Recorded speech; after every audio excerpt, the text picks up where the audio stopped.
Breaking legal news. A New York appeals court has thrown out the massive civil fraud penalty against Donald Trump. It's a total that exceeded $500 million, including interest, after a New York judge found him liable for fraud last year.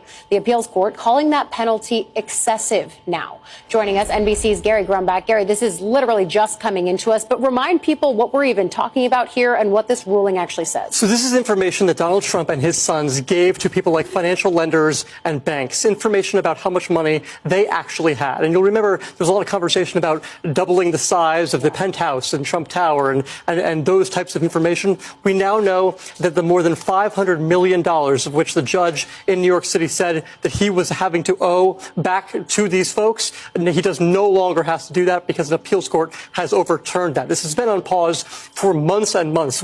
These arguments happened 11 months ago, and we're just now getting a decision. So this has been a long time coming here, but it's just another sign in judges and in appeals courts going the way of Donald Trump now that he is in office. Now that he is in office, so what ends up happening next with this? Does New York appeal it further? Because Tish James is the one who initially brought this case. Well, she absolutely has the ability to appeal this court further to the New York Supreme Court, should that be necessary, and we'll see where the steps go from here.